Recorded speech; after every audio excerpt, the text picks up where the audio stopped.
Merci d'être présent ce soir. Avec mon masque, je vais essayer de parler avec beaucoup de clarté. Je vais essayer, en tout cas, vous voyez que je laisse mon masque. On est très heureux de faire cette masterclass qu'on s'est aperçu en faisant cette exposition merveilleusement commissariée par Eric Verhagen, qui a la gentillesse de mettre en perspective ce travail extrêmement identifié, très important, mais dont on voit très peu le travail en Europe. Et quelque part, assez rapidement, par rapport aux nombreuses questions qu'on avait, je m'étais dit que c'était intéressant de faire parler Eric, bien entendu, mais Gilbert Brunstone et Alfred Pachman autour d'une exposition de 1974 qui était une des dernières expositions. Est-ce qu'on a revu le travail de Nevelson depuis? Très peu. Ici en France? En France, oui. Oui, mais très peu, hein. Très peu. Très peu. Hein, tu m'en parlais, Gilbert. D'ailleurs, tu as même validé l'achat que j'ai fait du collage, oui, qui était pas mal. Tu as acheté une très bonne œuvre. Ah ben tu vois, voilà. Validé par Gilbert. Tu as eu des bons conseils. Tu sais, j'en rêve toutes les nuits. Tu vois, toutes les nuits. Alors, présenter rapidement nos trois modérateurs. Donc, Eric Verhagen, vous êtes professeur d'histoire de l'art à l'Université de Valenciennes et critique d'art, et donc commissaire de cette exposition. Gilbert Brunstone, après une première expérience au MAM, vous avez été directeur, Gilbert, du musée Picasso. Tu me dis si j'ai bon ou pas bon. À Antibes, conservateur au musée d'Israël, galeriste et fondateur de ta fondation. Exact. Pas mal, non? Alfred Pachman, conservateur général honoraire du patrimoine, a dirigé, tu souris, le MNAM, le NSBA et le jeu de paume. Voilà. À vous de jouer, on est tout oui à nous nourrir de votre éclairage.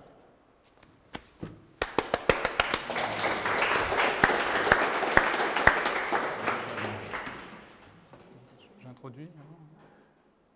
Un grand merci, donc Kamel. Donc, à la demande de la galerie et de l'équipe, donc je vais quand même assez rapidement donc, réintroduire l'œuvre de Nevelson, vous donner, voire même vous bombarder de quelques dates qui ont marqué donc, sa trajectoire, hein, une trajectoire assez lente et sinueuse, hein, une carrière en dents de scie, et finalement une consécration assez tardive, hein, donc, qui va donc surtout se produire donc, à partir des années 1950. Hein. Donc, Nevelson, donc Léa Berliavsky est née donc, en 1899 hein, donc, en Ukraine.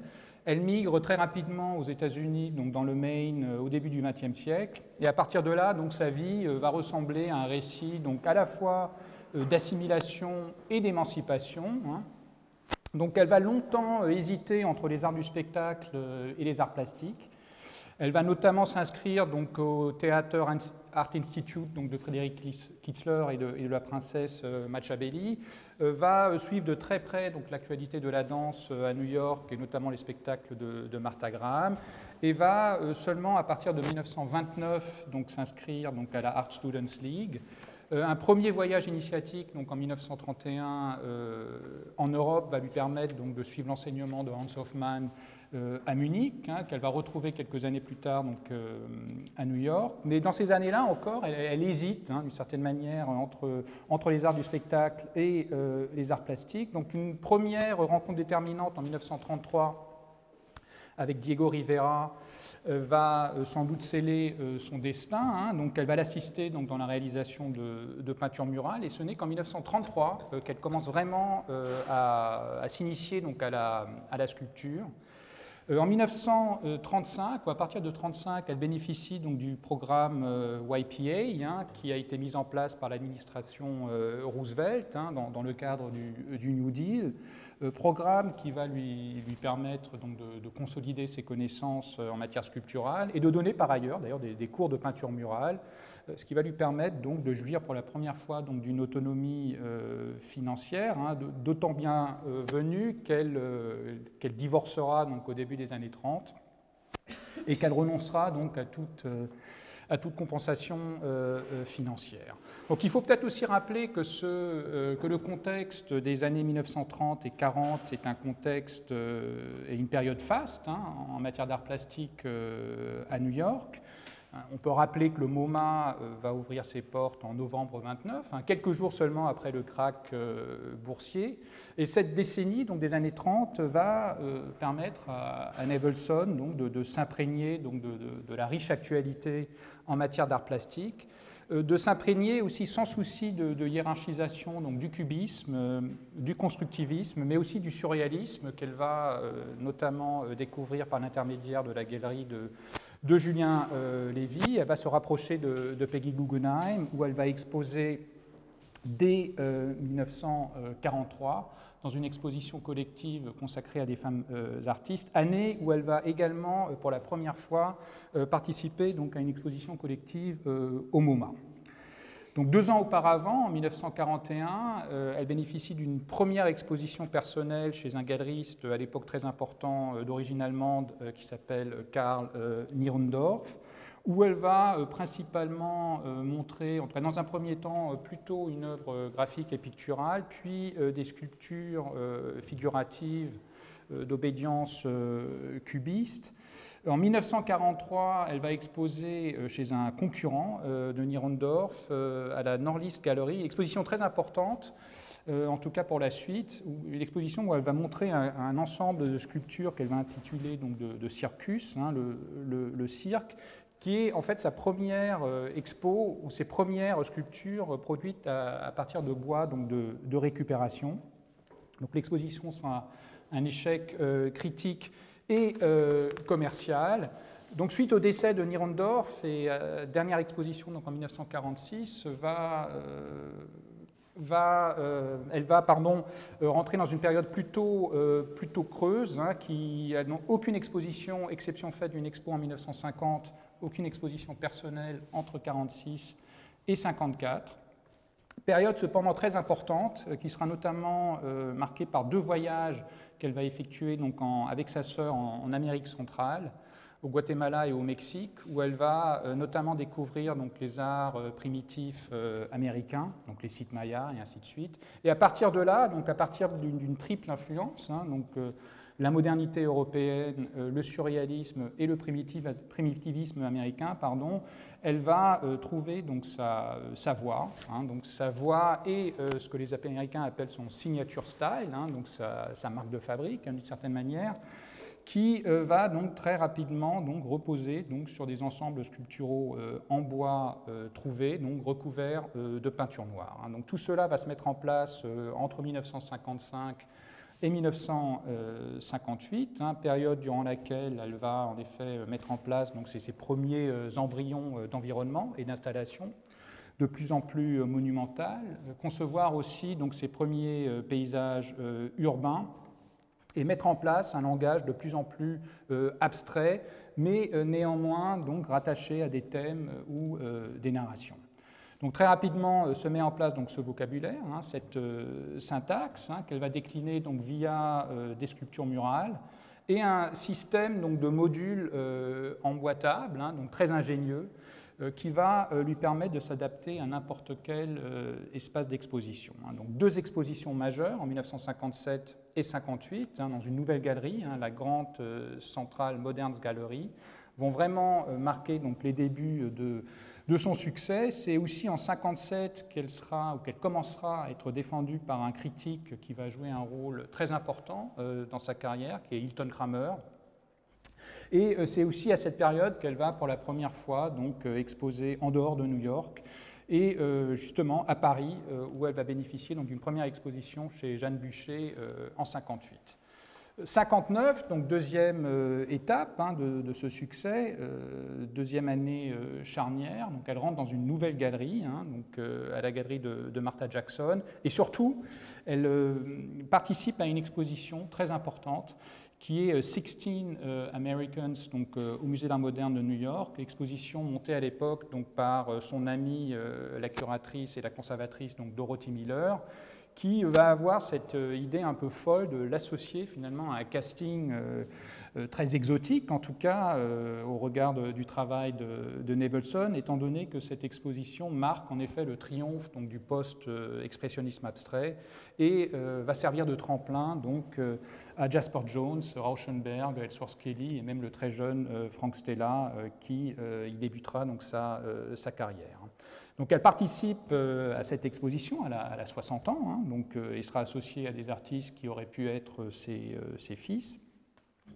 Donc période faste, hein, donc cette période de Martha Jackson, hein, donc, qui va s'étaler de 59 à 62, qui sera donc synonyme de gloire, de reconnaissance critique et institutionnelle, et aussi d'un rayonnement, là aussi, encore une fois, qui va aller bien au-delà de New York, étant donné que ces années Martha Jackson coïncident aussi donc, avec ses premières expositions, je pense qu'Alfred Pachman nous en parlera, donc, avec Daniel Cordier, donc, à Paris. Donc, dans cette période, hein, entre 59 et 62, va se produire donc, un autre événement qui va là aussi jouer un rôle très important. En 1961, Louise Nevelson rencontre donc, un très jeune galeriste, Arnold Glimcher, qui vient d'ouvrir à Boston une petite galerie, en hommage d'ailleurs à son père défunt, en tout cas pour le nom de la galerie, donc la Pace. Donc, elle rencontre donc Arnold Glimcher qui a à peine 20 ans, ou vraiment le début de la vingtaine, donc en 61. Glimcher qui avait donc convaincu Martha Jackson de lui céder des pièces invendues donc, de sa dernière exposition pour les montrer à Boston. Donc l'exposition a été un grand succès. Cela dit, à l'époque, Nevelson cherche surtout donc, à travailler avec un autre grand marchand avec lequel elle a toujours voulu travailler, qui est Sidney Janis, donc le grand marchand des expressionnistes abstraits. Donc, elle rentre dans la galerie Janis en 62, qui va l'exposer en 63, mais ça va très très mal se passer. Hein. Donc, il s'agit d'ailleurs de la première femme artiste hein, qui rentre dans cette galerie, et donc meurtrie par cette expérience, sans lendemain. Et contre toute attente, Nevelson donc, décide donc, de miser sur ce jeune marchand qu'est Arnold Glimcher et donc de continuer donc, sa trajectoire avec lui, et ce donc, jusqu'à la fin de sa vie. Donc c'était à l'époque évidemment un pas assez audacieux. Hein. Beaucoup d'ailleurs de ses amis, à commencer par Mark Rothko, l'avaient dissuadé donc, de s'engager dans cette voie. Et finalement, aussi bien Glimcher et la Pace que Nevelson donc, ont tiré profit donc, de cette collaboration. Donc quelques dates encore importantes hein, donc des années 60. Hein, donc en 61, elle participe à une autre exposition très importante de l'histoire du Musée d'art moderne de New York, donc l'art de l'assemblage. En 62, elle représente les États-Unis à la Biennale de Venise. En 64, elle participe à la Documenta 3 de Kassel. Et puis enfin, finalement, là aussi, à un stade très tardif, hein, en 1967, elle a droit à une première rétrospective donc, à New York, au Whitney. Hein. Donc elle approche les 70 ans. Donc à la fin des années 60, là aussi, autre tournant, elle va de plus en plus donc, répondre donc, à des commandes publiques, du coup aussi revoir et renégocier sa matière et sa technique sculpturale, hein, donc se désolidariser par moment donc, du bois pour réaliser donc, des œuvres en acier. Première série d'expositions européennes importantes, donc en 69 au Kröller-Müller et à Turin, et puis une deuxième tournée, hein, dont il sera question tout de suite, hein, en 1974, donc, où son œuvre sera présentée donc, au Palais des Beaux-Arts de Bruxelles, au Centre national d'art contemporain de Paris, et à la Neue Nationalgalerie de Berlin. Donc pour résumer, hein, on peut dire que Nevelson hein, est l'une des grandes sculptrices américaines de la période pré-minimaliste, hein, en tout cas en termes de génération, hein, donc aux côtés de Noguchi, de Calder ou de David Smith. Elle est rattachée à aucune chapelle, à aucune esthétique dominante, hein, double handicap hein, sans doute dans la création états-unienne donc de l'après-guerre. Elle n'a fait partie d'aucun mouvement, d'aucune tendance, et surtout, rappelons-le quand même, il s'agit d'une femme Qui plus est, pour s'en tenir à ce contexte américain, qui n'est associé donc à aucun homme dominant, hein, ce qui n'était pas le cas par exemple de Georgia O'Keeffe hein, ou de Hélène de Kooning, de Lee Krasner, de Joan Mitchell ou de Frankenthaler. Hein. Même l'autre Louise, hein, Louise Bourgeois, a été l'épouse donc, de l'historien de l'art Robert Goldwater, alors qu'encore une fois, Nevelson, elle, a avancé d'une certaine manière sans soutien de la sorte. Enfin, donc à la différence des minimalistes, hein, sans même parler des conceptuels, elle n'est pas une théoricienne. Hein, elle n'a jamais cherché à se positionner ou à positionner son œuvre. Elle n'a jamais cherché à se détacher du passé. Elle n'a jamais opté pour une stratégie de la table rase. Hein, elle n'a pas développé de complexe continental vis-à-vis de l'Europe. Et elle ne s'est jamais inféodée donc, au discours moderniste. Hein. Elle a toujours refusé, et c'est aussi sans doute l'un des atouts de son œuvre, elle a toujours refusé de choisir donc, entre le géométrique et le baroque. Donc juste une dernière date, avant de céder la parole donc, à Gilbert Brownstone et à Alfred Pachman, une date qui sans doute marque pour elle un moment assez douloureux. Donc, en 1969, en effet, le Metropolitan Museum de New York monte une exposition donc, consacrée à la création new-yorkaise des années 1940 et 70, exposition qui avait été à l'époque organisée donc, par Henry Geldsaler et où Nevelson n'avait pas été inclus, hein, donc coup dur pour Nevelson, qui peut-être à l'époque s'est senti un peu déphasé hein, aussi. Hein, donc, il faut rappeler qu'à partir de 1966, donc, le minimalisme new-yorkais va triompher, hein, ne serait-ce qu'après l'exposition donc, de Kynaston McShine donc, au Jewish Museum donc, de 1966, hein, donc, consacré aux structures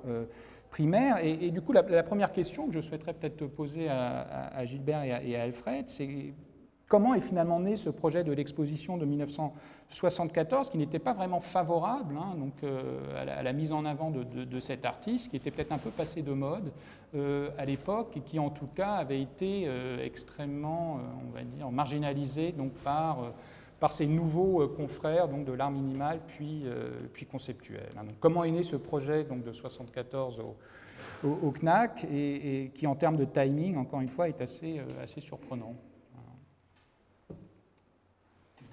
Comment est-ce qu'il est né? Je pense qu'il faut d'abord rappeler ce qu'était le CNAC. Le CNAC, c'était le Centre national d'art contemporain. C'était une petite galerie d'exposition, très petite quand on la revoit aujourd'hui, dans l'hôtel de la Fondation Rothschild rue Berryer, où il y a aujourd'hui la Fondation des artistes qui a ses bureaux. Et qui avait été ouvert au début des années 70, à la fin des années 60, dont Gilbert a été souvent commissaire d'exposition, moi aussi un peu après, qui était une initiative du ministère de la Culture. Ces expositions dont j'étais responsable, on a travaillé ensemble. Souvent, oui. Et qui était une initiative du ministère de la Culture et du service de la direction des arts et lettres, dirigé à l'époque par Gaëtan Picon, et du service qu'on appelle aujourd'hui, ou ce qu'on a appelé après la délégation des arts plastiques, qui était dirigée par Bernard Antonios. Et c'était pour compenser, rattraper en quelque sorte le manque d'initiative vis-à-vis de l'art contemporain du Musée national d'art moderne. Donc le CNAC, c'était un petit laboratoire qui venait en plus pour des expositions publiques d'art contemporain. Et ce lieu a été important, il a été important au début des années 70, en parallèle avec l'ARC, au Musée d'art moderne de Paris, dont Gilbert était longtemps le responsable de l'ARC. Hein? Un des responsables, avec Suzanne Paget et sous l'égide de Pierre Gaudibert. Et donc, je vais te laisser raconter. Et donc, il faut situer l'exposition du CNAC, au CNAC, de Louise Nevelson, dans ce contexte d'un lieu qui multiplie, exposition après exposition, des monographie d'artistes vivants, français et souvent étrangers, ce qui n'était pas si fréquent à Paris dans les institutions publiques. Et en effet, je pense que c'est le directeur du CNAC, ça je ne me souviens pas exactement, mais Blaise Gauthier, qui avait donc eu l'idée, ou peut-être Germain Vial qui travaillait avec lui, de rattraper en quelque sorte le circuit international que vous avez rappelé de cette exposition qui était passée par Bruxelles et Stockholm. Mais je crois que je me souviens assez bien, Blaise Gauthier m'avait sollicité, j'ai travaillé à l'Arc à l'époque, ils avaient fait au Grand Palais une exposition de Rothko et Barnett Newman, et ils souhaitaient, pas Blaise Gauthier, hein? Reinhardt, il y avait Reinhardt, ok. Et puis il m'a demandé qu'ils avaient essayé de contacter Clifford Steele pour faire une exposition, et puis il ne répondait pas. Donc il m'a sollicité si je pouvais être en contact avec Clifford Steele, ce que j'ai fait. Et je suis allé le voir à Baltimore, etc. C'était un homme un peu difficile, il n'était pas contre, mais c'était pas possible dans ce moment. Et puis, souvent, il me demandait, par exemple, la première chose que j'ai fait pour le CNAC, c'était une exposition Ed Kinholtz. Et j'avais une aide très, très appréciable, Alfred Packman. Par la suite, Alfred a travaillé pour moi ensemble pour faire l'exposition d'Andy Warhol, de la ville de Paris, Fontana aussi. Bon. Et on est toujours là, tous les deux. Et puis, donc je pense, c'était à ça que j'ai. Peut-être lui m'a parlé de Louise Nevelson, ou etc. Et puis comme j'étais très proche de Louise, c'était quelque chose de très simple. Moi, j'ai rencontré Louise en 63-64. J'avais fini mes études à Paris et je suis rentré à New York pour travailler. Et j'ai commencé, mon premier travail était avec l'American Federation of Arts, qui organisait des expositions pour des petits musées et moyens musées qui n'avaient pas une équipe. Et ils étaient en train d'organiser une exposition sur la céramique faite par des artistes qui ne font pas de céramique. Et moi, j'étais responsable de Louise Nevelson. Et ça, c'était en 63-64. J'allais le voir, ça s'appelait déjà son Nevelson's Palace, qui était 29 Spring Street dans le Soho. Et elle avait exactement le même âge que mon père, mais j'étais très content de passer mon temps chez elle et pas chez moi. Et on était devenus très, très proches. Et quand je suis revenu en France, enfin, pour travailler donc à l'Arc, elle me dit, Gilbert, tu dois toujours avoir un Nevelson avec toi. C'est comme une médaille de Saint-Christophe. Alors j'ai toujours mon petit Nevelson, toujours. Alors après, donc c'était, je crois que c'est ça, donc Alfred était au CNAC et a pris cette exposition en main. Donc l'exposition était itinérante, donc elle arrivait avec un certain nombre d'œuvres. C'était des œuvres récentes, hein, ce n'était pas une rétrospective. C'était des œuvres fin des années 60, début des années 70. Et puis pour Paris, on avait ajouté quelques œuvres. Alors je ne me souviens plus très bien, mais je sais qu'il y avait une très belle œuvre, un très beau mur, qui est d'ailleurs passé en vente il y a quelques années, qui appartenait à Clouzot, le cinéaste, et qu'on avait ajouté, et peut-être avait-on ajouté d'autres œuvres de collection privée, je ne me souviens plus, parce que, vous y avez fait allusion tout à l'heure, Daniel Cordier avait exposé Nevelson au début des années 60, 1961 exactement, et l'exposition de Jeanne Bucher n'était pas une exposition personnelle. La première exposition personnelle de Nevelson à Paris, c'est chez Cordier. Et j'ai apporté, je vous le lirai, le petit texte que Cordier met dans le bilan de sa galerie qui est très joli. Cordier était très présent auprès de l'équipe du CNAC.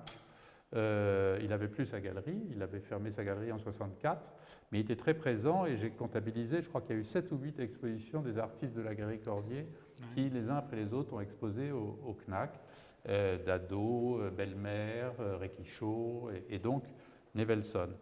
Et donc cette exposition est aussi arrivée sans doute parce qu'il y avait cette relation avec Cordier et cet intérêt pour les artistes que Cordier avait défendu de la part de Blaise Gauthier en particulier. Et alors, contrairement à ce que vous avez dit tout à l'heure, Nevelson a eu un succès énorme. C'est-à-dire que j'ai été aux archives du Centre Pompidou, j'ai regardé le dossier de presse. Le dossier de presse est considérable.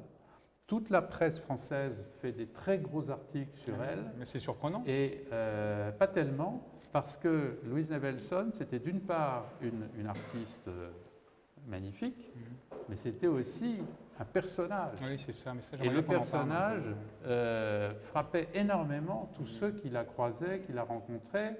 Elle avait fait la couverture de grands magazines américains. Elle était connue. Et il y a même des articles que j'ai vus aux États-Unis qui disent qu'elle est plus connue pour son look que pour son art. Oui, mais ça, ce qui est marrant enfin, par rapport à d'autres comme artistes qui ont beaucoup joué sur leur allure en quelque sorte. Et donc elle se baladait toujours avec d'énormes manteaux magnifiques. D'ailleurs, je crois qu'elle a légué ses vêtements, ses robes au Metropolitan Museum. Elle avait une collection magnifique. Elle avait des bijoux énormes.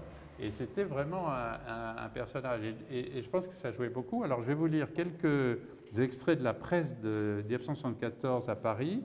Je lis que le début de l'article.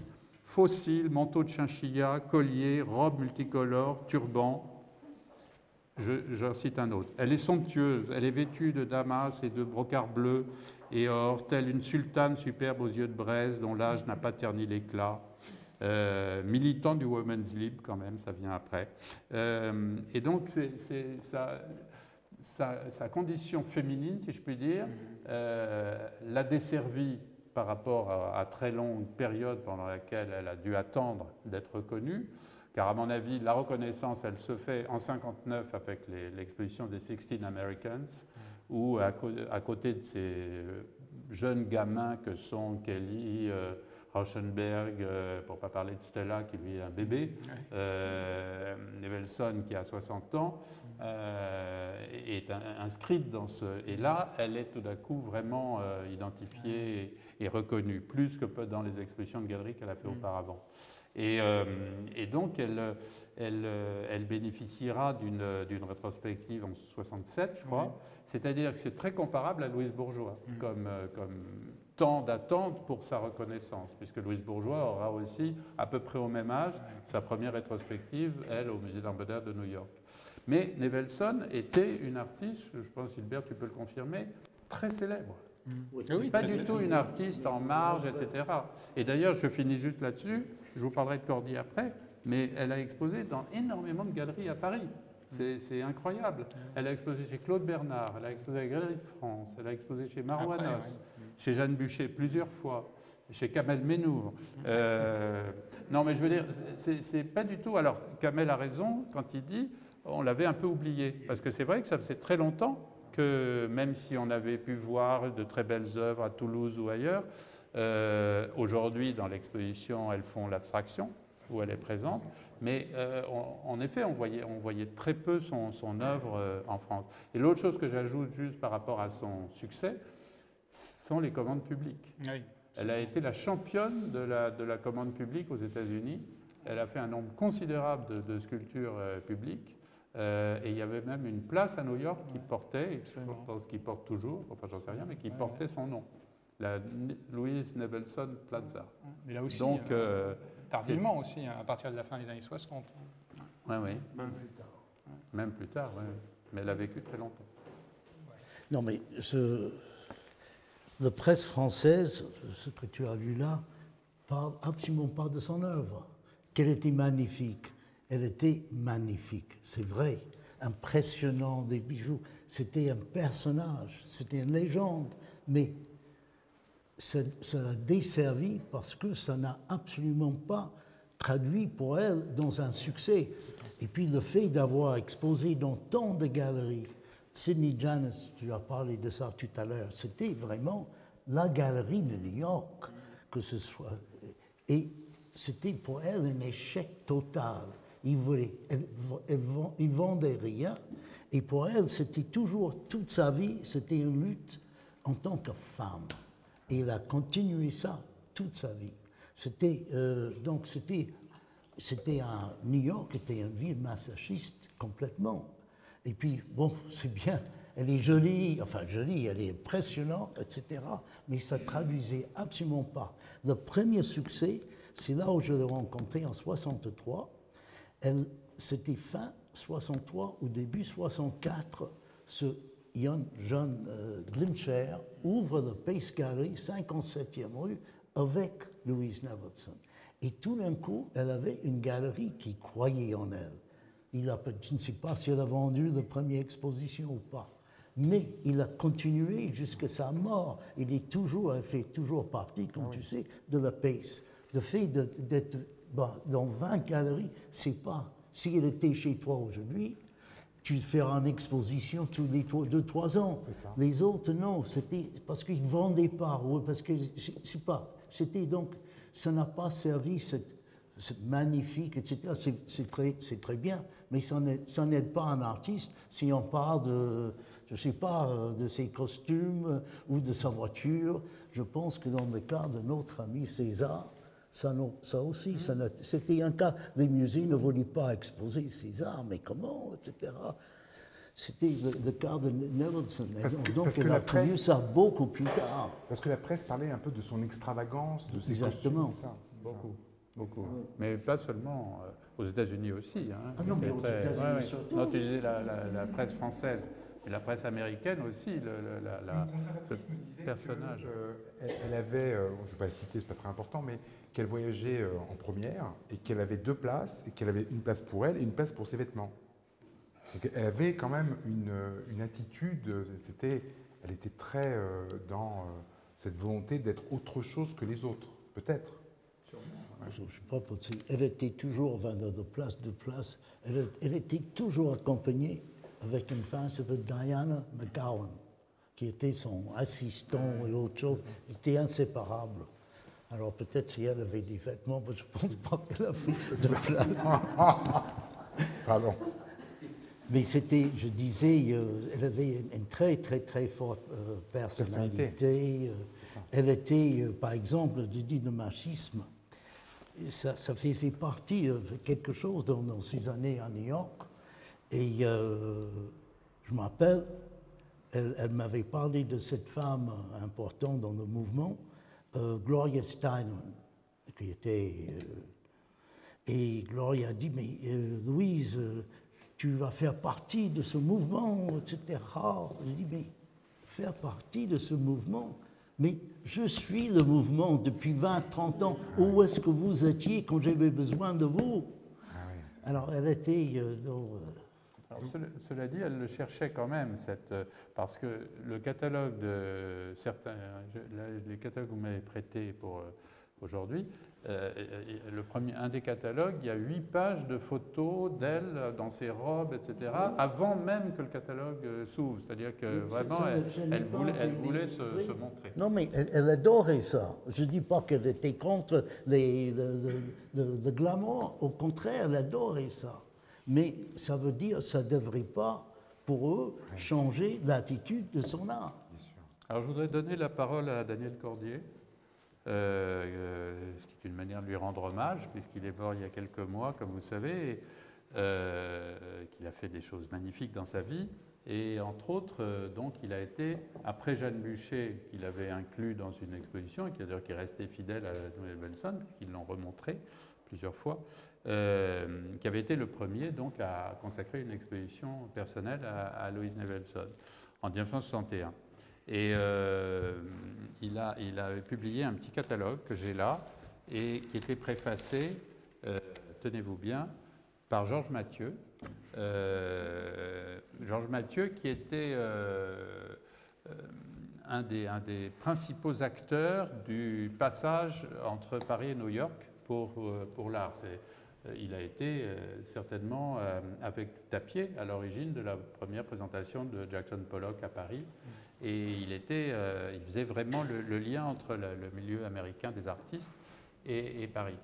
Et c'est donc certainement la raison pour laquelle Cordier lui avait demandé un texte, qui est d'ailleurs un texte assez rigolo, où il parle beaucoup de lui, quand même un peu de Nevelson aussi, et il rapporte aussi une petite boîte. C'est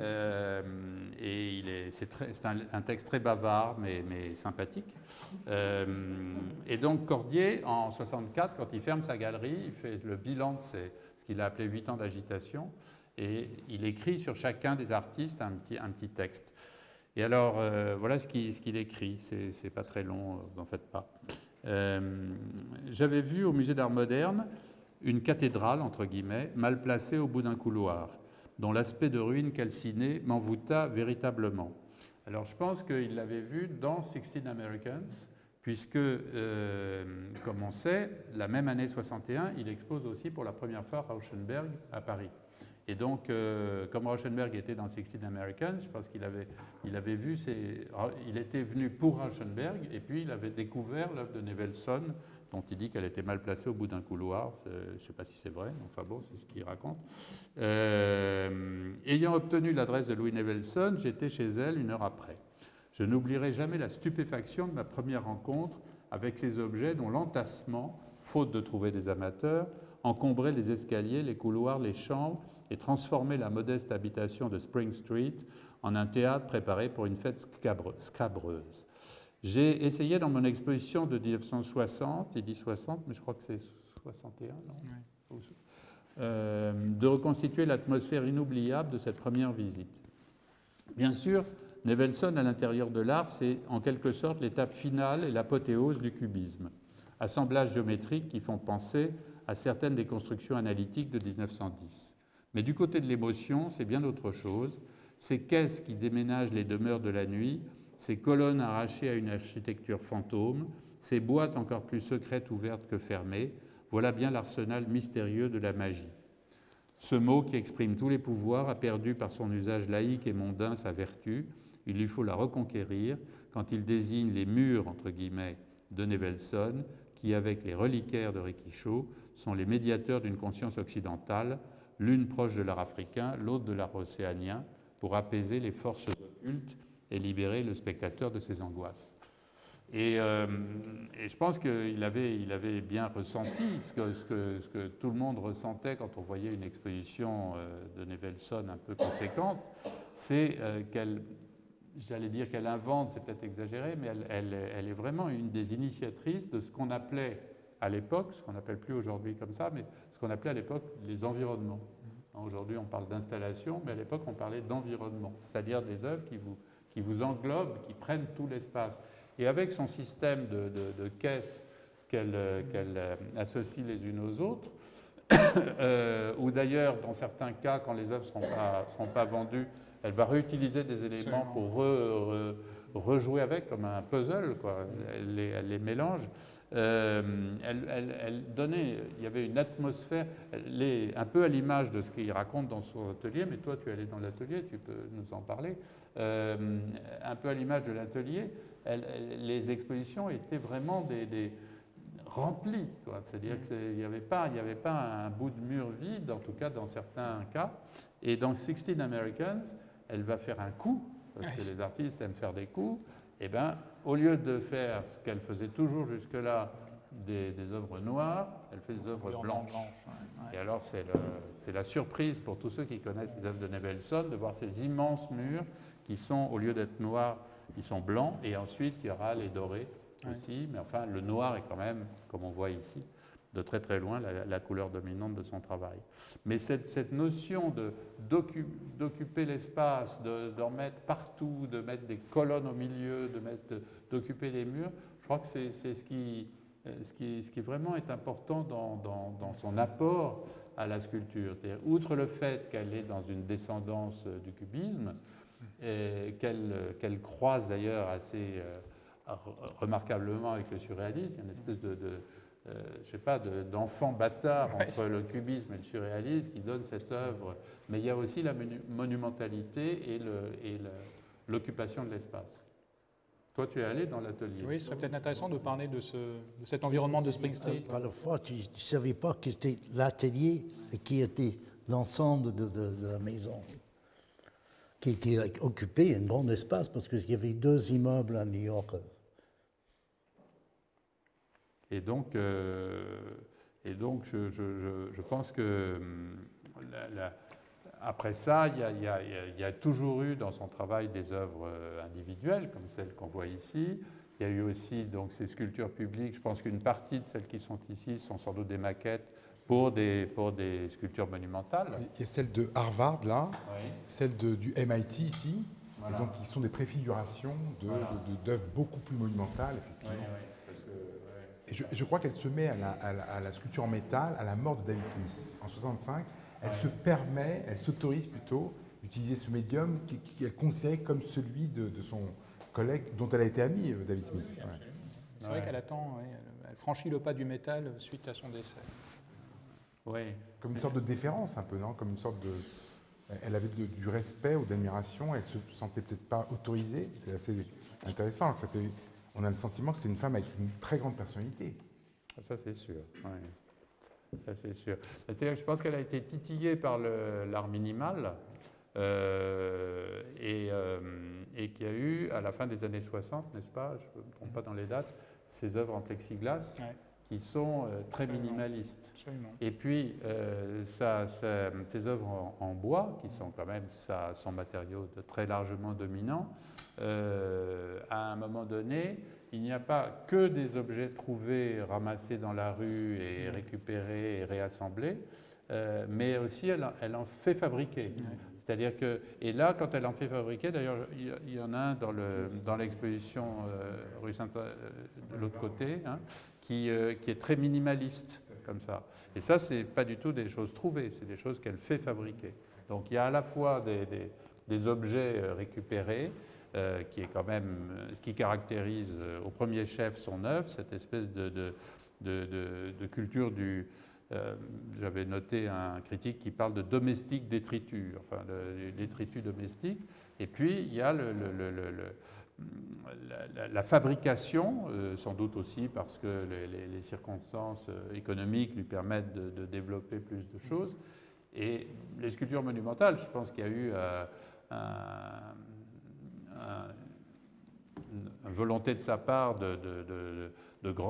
d'agrandir ses œuvres, d'être plus présente, etc. Il y a peut-être eu aussi un marchand habile qui s'est dit qu'il y avait là une niche intéressante, puisqu'il y avait beaucoup de villes ou d'universités américaines qui demandaient des sculptures monumentales dans ces années-là.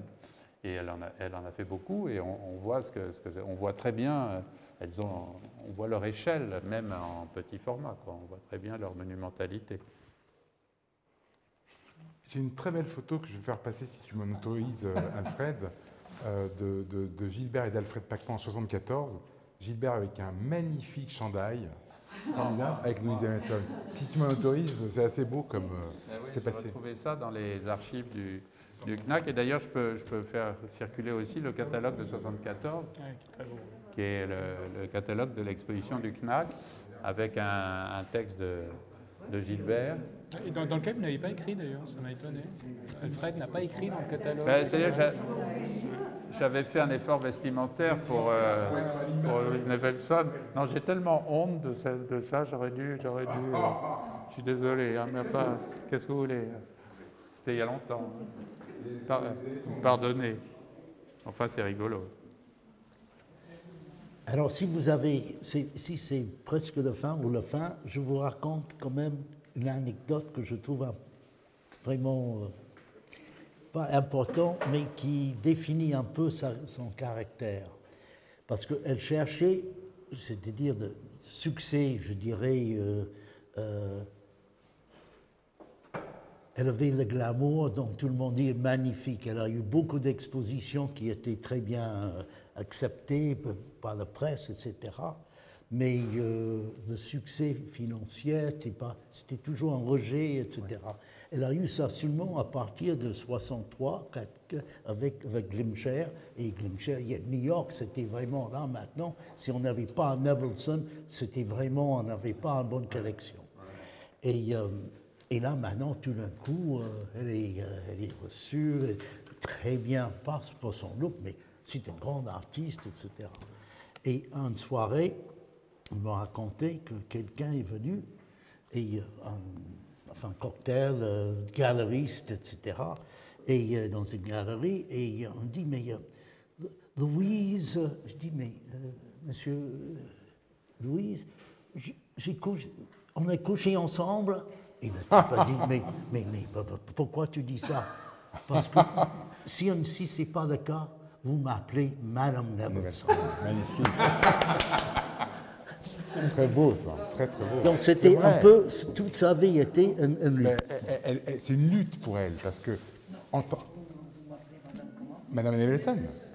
Parce qu'on n'appelle pas... Pourquoi elle l'appelle par son petit nom alors qu'il ne la connaît pas?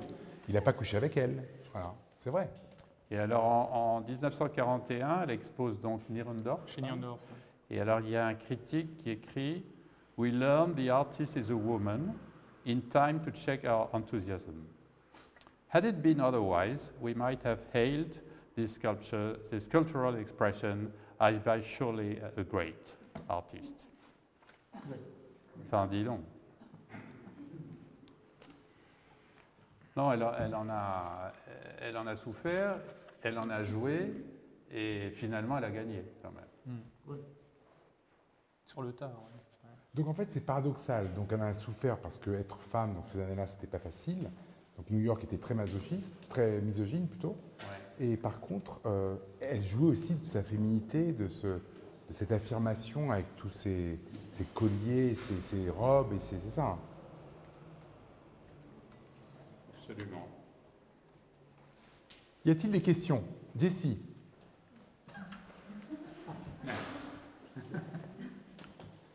Moi, je voudrais savoir où est-ce qu'elle fait la galerie de Daniel Cormier. Rue de Duras.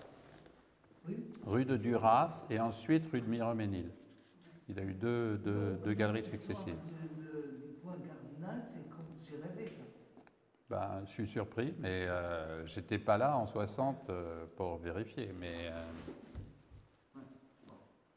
non, parce que je me souviens que quand je suis arrivé à Paris en 1960, j'ai vu c'était pas loin de la place de Fürstenberg, dans une petite rue qui s'appelait, la rue je ne m'en rappelle pas, mais la galerie s'appelait le Point Cardinal, et j'ai vu une exposition de Louise Nevelson. Mais peut-être que je connais la galerie Point Cardinal, je crois dans le prolongement de la place Fürstenberg, c'est rue de Fürstenberg, ou juste à côté, voilà. Mais ouais, c'est ça, elle était là-bas. Mais peut-être ils avaient peut-être reçu quelques pièces, peut-être, ouais, ça. Ouais. Est-ce qu'on a des questions? Profitons de Gilbert, d'Alfred et d'Éric.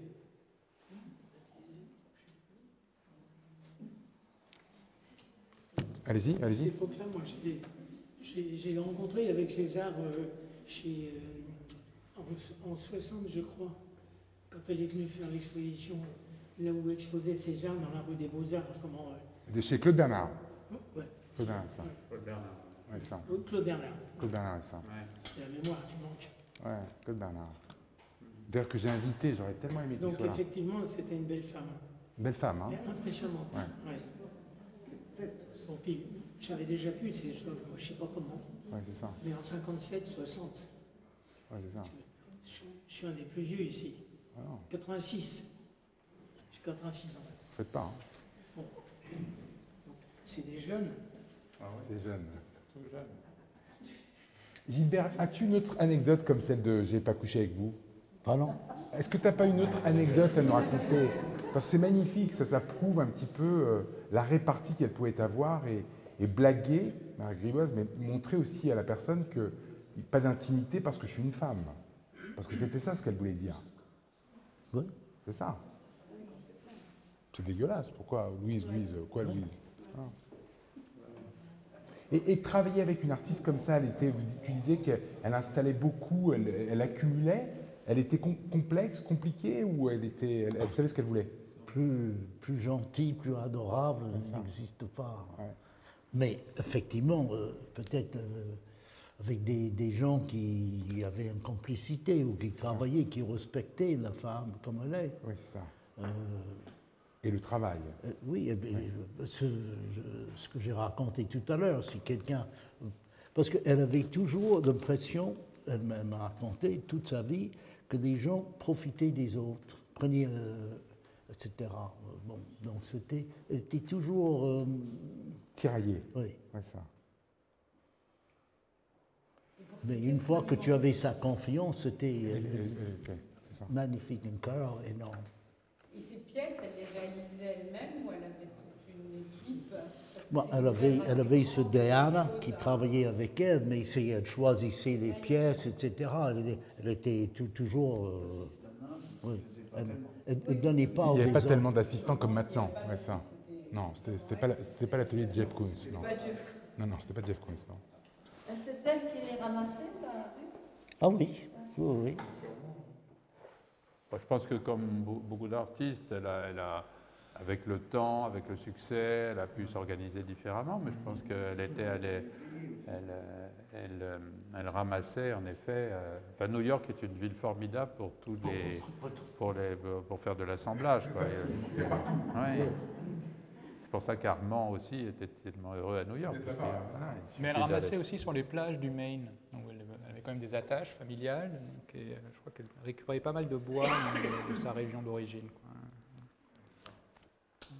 Et donc, tu me racontais, elle a assez rapidement une relation avec les artistes européens. Donc, elle va parfois en Europe.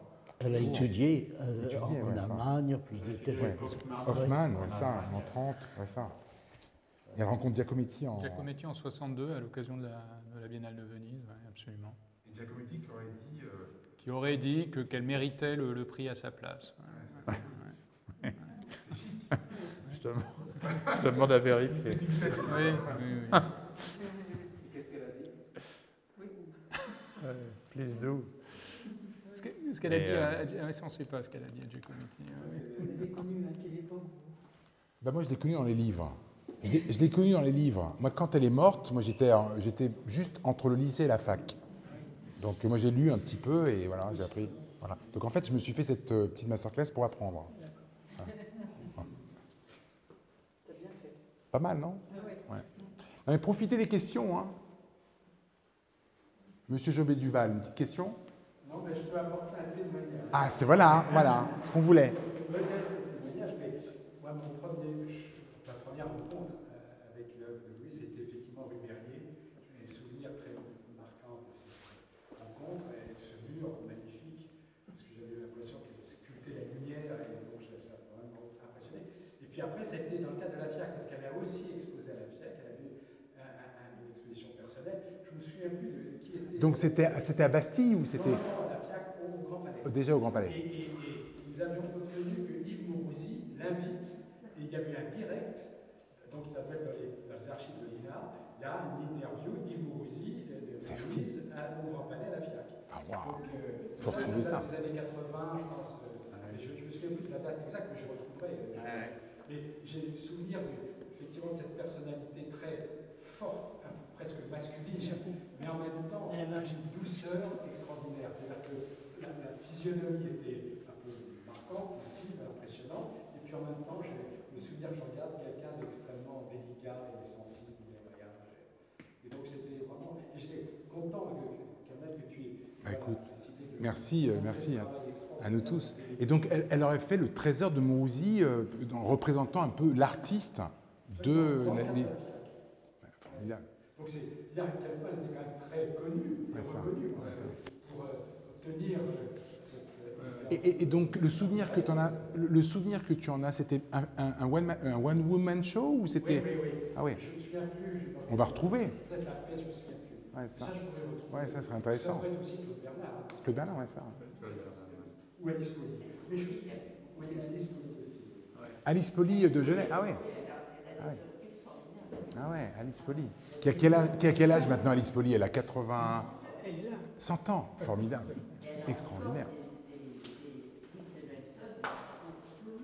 C'est fou. Non, mais quelle énergie, cette dame. C'est une grande dame. Elle vient parfois à la galerie, jusqu'à il y a 3-4 ans, elle venait avec son chauffeur. Elle venait, elle ne voulait surtout pas qu'on l'aide. Barbara. Extraordinaire. Ah, super.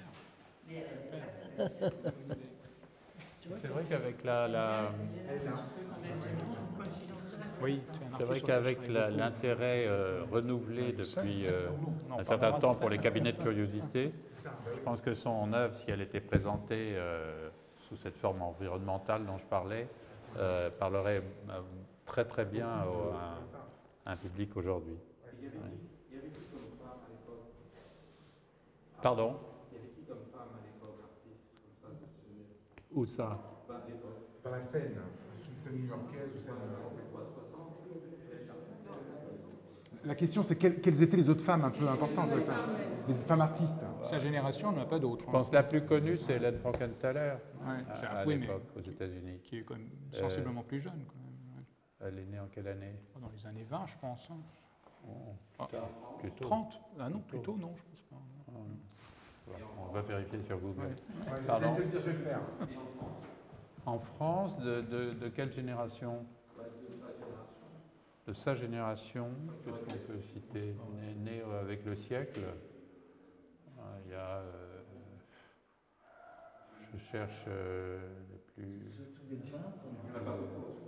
28. Bah, on voit au Centre Pompidou qu'il y en a quand même pas mal. Elles étaient actuellement dans l'exposition du Centre Pompidou actuelle, qui est internationale, mais où il y a quand même, on voit pas mal d'artistes françaises. Il y avait Joan Mitchell, il y avait Joan Mitchell, il y avait, qu'est-ce qu'on peut citer encore? Niki, elle est plus jeune.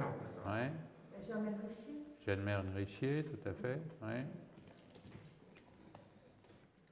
Ouais. Sa génération, il n'y a pas, non? Il y en a peu. Qui est plus jeune aussi. Louise Bourgeois, elle est américaine, enfin elle est aux États-Unis, Louise Bourgeois. Je crois qu'elle est née.